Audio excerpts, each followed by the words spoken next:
என்னுடைய ஆசீர்வாதம் என்ன நம்புற அத்தனை பேருக்கும் உண்டு. அதான் ஆன்மீகம்னா என்ன?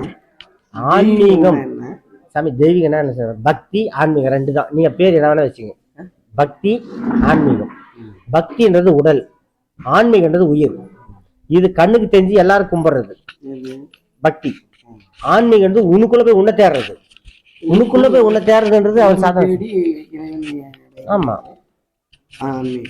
ஆன்மீகம் அதாவது உனக்குள்ள இருக்கிற பொருளை நீ தேடனா ஆன்மீகவாதி. உனக்குள்ள வேலைக்கு வெளியே வேசதெல்லாம் தேடினா பக்தி. அது இது உதவாது, இது உதவும். பக்தின் போது வெளியில பார்த்துட்டு பிசி பேசி பார்த்து என்ன வரப்போகுது? ஆனா அதே அந்த ஆன்மீகவாதின்னு போகும்போது உன்னை கடை தேர்றதுக்குள்ள வழியும் கிடைக்குது இல்ல. நீ கடவுள்கிட்ட போய் சேரும் வழி கிடைக்குதா? பக்தியில எனக்கு கிடைக்காது. மன நிம்மதி கிடைக்கிற மாதிரி அப்ப வீட்டுக்கு வந்து அதே வந்துடும். இப்ப இங்க வந்துக்கிறீங்க யாருன்னா ஏன்னா மன நிம்மதி தாங்குது, சந்தோஷம் இருக்குது. முன்னோர்கள் கிரியதாயகம் திரியதாயகம் சாமி அப்ப வேணாம். இப்ப கலியுகத்தை மட்டும் பேசுங்க. இப்ப கலியுகம் இல்ல நீ சொல்றது கரெக்ட். நீ இல்ல உள்ள போயிடாதீங்க, நானே சொல்லிடுறேன். அதாவது அப்ப இருந்த மனுஷன் இப்ப கிடையாது. இப்ப இதே கலியுகத்தை முதல்ல ஆரம்பத்துல இப்ப எனக்கு தெரிஞ்சு வச்சுங்க. இப்போ ஒரு 50 வருஷத்துக்கு முன்னாடி வச்சுக்கலாம். 50 வருஷத்துக்கு முன்னாடி இப்ப நான் ஒரு பெரிய பணக்காரன். என் பையன் கூட கடன் வாங்கிட்டான். எனக்கு தெரியாத மறைச்சு வச்சுக்கலாம்.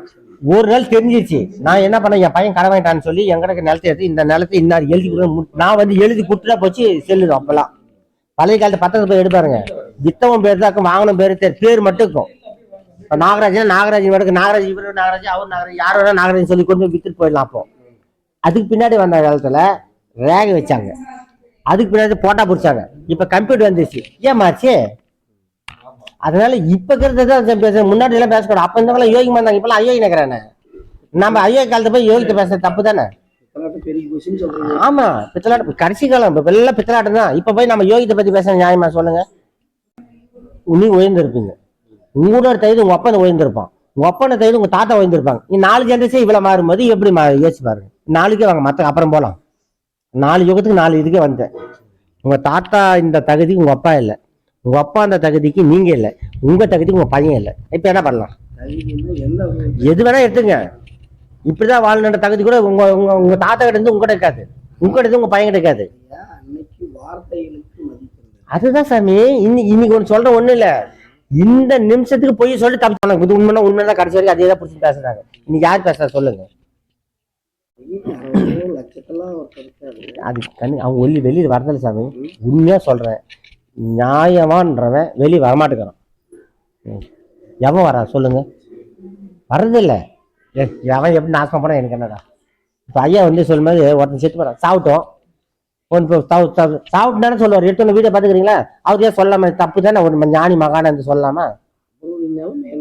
அதுதான் சாமி. அவன் சாவணும்னு விதியில செத்துதான் தீர்வான். என்ன போட்டாலும் ஒண்ணும் மறையாது.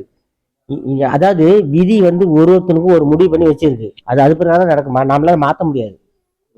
நம்ம அறிவை கொண்டு கொஞ்சமா தப்பிக்க பாக்குறோம். அதுல அவன் தப்பிச்சு போகணும்னு விதி இருந்தா தான் அது தப்பிக்க முடியுது. அது யோசிச்சு பாத்தீங்களா? தப்பிச்சு போற விதி இருந்தா தான் தப்பிக்க முடியாது. அதுதான் மார்க்கெண்ட் இருக்கும் சொன்ன. மார்க்கெண்ட் 16 வயசு இருந்தாங்க. இப்ப 16 வயசு மார்க்கெண்ட் எங்கன்னா ஒரு நாள் எங்கன்னா இருக்குன்னு தானே? இது வரைக்கும் இல்லையே. அதெல்லாம் கதை சாமி. எல்லாம் வெல்லலாம் அப்படின்னு சொல்லியிருக்காங்க. ஆமா, அதுதான் அந்த ஒரு கெட்டதை உங்க மதியை கொண்டு தப்பிக்கலாம் கொஞ்சம். ஆனா கடைசியில் ஜெயிக்கிறது விதிதான். லாஸ்ட்ல இப்ப ஒருத்தனா சாவாதுக்குன்னு இல்ல, விதியை மதியால் வெல்லலாம் அப்படின்னு அதுதான் தள்ளி போடலாம். இப்ப நம்ம குருவே 3 முறை சாவு தள்ளி போட்டாரு. இன்னும் ஒரு 10 முறை தள்ளி போட்டு உட்காந்துக்கலாம். ஏன் ஓட்டு போய் உட்காந்துருந்தாரு? நம்ம குருவே எடுத்துக்கலாம். உங்களுக்கு தெரியல, 4-5 முறை சாவு வரையும் போய் தமிழ்ல இருந்து ஒரு லேடியும் மலேசியால ஒரு ஆளுக்கு 5 லட்சம் 10 லட்சம் கொடுத்து 6 மாசத்துக்கு கழிச்சிருந்தாங்க. 10 லட்சம் ரூபாய் செலவு பண்ணி 6 மாசம் தான் தக்க வைக்க முடிஞ்சு. ஏன் முன்னு வச்சுக்க வேண்டியதானே? அந்த மதிய அந்த பணத்தை கொடுத்து மதியன்றது ஒரு 6 மாசம் தள்ளி போயிடுச்சு. அவ்வளவுதான் வேலை.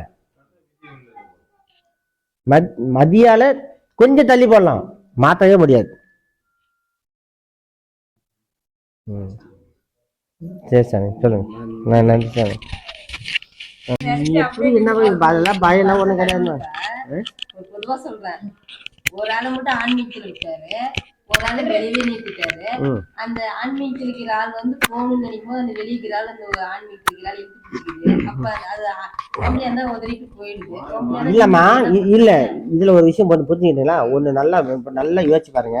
நீ இத்தனை பொம்பளை இருக்கிறீங்கல்ல, ஒவ்வொரு புருஷனும் பொண்டாட்டி போய் பயந்து தான் காரம். நல்லா யோசிச்சு பாருங்க. இல்ல நீ அதெல்லாம் நீ சொன்னாதீங்க. இல்ல ஒண்ணு இல்லம்மா, நீ சொல்ற வச்சுக்க. இப்போ உன் புருஷனை பார்த்து நீ பயப்படுற மாதிரி இருக்கிற உன்னோட மனநிலை. ஆனா உங்க புருஷன் ஐயோ பொண்டாட்டி என்ன சொன்னா அவன் பயந்து இருந்தாங்கிறான். ஏன்னா ஒண்ணு இல்ல நல்லா யோசிச்சு பாரு சாமி. எதனா ஒரு ஆம்பளை ஒண்ணு பொண்டாட்டி தெரியும் என்ன செய்ய ஏன்னா ஒண்ணு காட்டு போல சொல்லுங்க ஏன்னா கேளுங்க. அதுதான்மா. ஆனா நான் வந்தது இப்ப ஒரு பொய்ய சொல்லிட்டு தான் வந்திருக்கேன். ஆனா இங்க வரேன்னு சொல்லல, வேற ஒரு இதை சொல்லிட்டு தான் வந்தேன். சரி ஒரு மாசம் இதே பொய்ய சொல்லி ஆனா எங்க போன ஏதாவது திரும்பி கேள்வி யாரும் சொன்னா மாட்டிக்குவேன். ஆனா சொல்றது இல்ல. ஆனா காரி முடிஞ்சு போயிதா. இப்ப ஒண்ணு இல்ல, ஒரு லேடிமா இது இப்போ ஒரு 6 மாசம் முன்னாடி நான் நிகழ்ச்சியை சொல்றேன். உங்க மாமலா உங்க மாதிரி ஒரு சைடு வந்து போயின்னு இருந்தாங்க. புருஷனுக்கு ஆவாத ஒரு ஆளை கூட்டு காட்டிட்டு போகுது. கேட்டாக்க கோயில் ஏதோ சொல்லிட்டு வந்துச்சு. புருஷனுக்கு ஆவாத ஆளுன்னு தெரிஞ்சு இந்த பொம்பளை எப்படி தைரியமா கூட்டு காட்டு போகும் சொல்லுங்க. தெரிஞ்சா புருஷன் வெட்டி போட்டுவானு அந்த பொண்ணே சொல்லுது. யோசிச்சு பாருங்க. அப்போ ஆக மொத்தம் போய் சொல்லி தானே வாழ்றாங்க. ஆனா புருஷனை எதிர்த்து வேலை செய்யறதும் ஒரு பொம்பளை தான். ஆனா புருஷன் கண்டிப்பா பொண்டாட்டி கண்டுபிடிச்சாலே எந்த செயல் செஞ்சாலும் புருஷன் பண்ற செயல் பொண்டாட்டி ஈஸியா கண்டுபிடிச்சா. இன்னைக்கெல்லாம் நாளைக்கு மாட்டிக்கிறான். அவனே வாயிலே மாட்டிக்கிறான்னா நீங்க செஞ்ச தப்பிச்சு ஊட செய்ய மாட்டிக்கிறார. பொதுவாவே எந்த பொம்பளை உண்மையிலே சொல்றேன்னா எந்த பொம்பளை மாட்டினா உண்மையிலே கிடையாது. தப்பிச்சுக்கிறாங்க ஏதோ ஒரு ஒருத்தர் சொல்லி அட்லீஸ்ட் ஒண்ணு இல்ல புது அழுந்தா தப்பிச்சுக்கிறாங்க. நான் தெரியாத பண்ணிட்டேன் ஏதோ ஒண்ணு அழுந்தா தப்பிச்சுக்கிறாங்க. ஆனா ஆம்பளை தப்பிக்க முடியலையே. அது ரைட். அது அப்புறம் பேசி இப்ப வெளி வேசத்துக்கு மட்டும் வாங்க, உள்ள வேசத்துக்குலாம் போவாதீங்க. வெளி வேசத்துக்கு மட்டும் வாங்க. இப்போ திருடுறான் கொலை பண்றான் புருஷன் துரோகம் பண்ணா பொண்டாட்டி துரோகம் பண்ண ரைட்டு. எவன் பயந்துக்கிறான் சொல்லுங்க. இப்போ மளிகை போச்சுன்னா இப்போ அப்ப மளிகை போச்சு கேட்டு பார்த்து பொண்ணு. அனைவருக்கும் ஆத்ம வணக்கம். ஒவ்வொரு மாதமும் பௌர்ணமி அன்று நமது தர்மபுரி ஆசிரமத்தில் உபதேசம், அன்னதானம் மற்றும் ஆன்மீக வகுப்பு நடைபெறும்.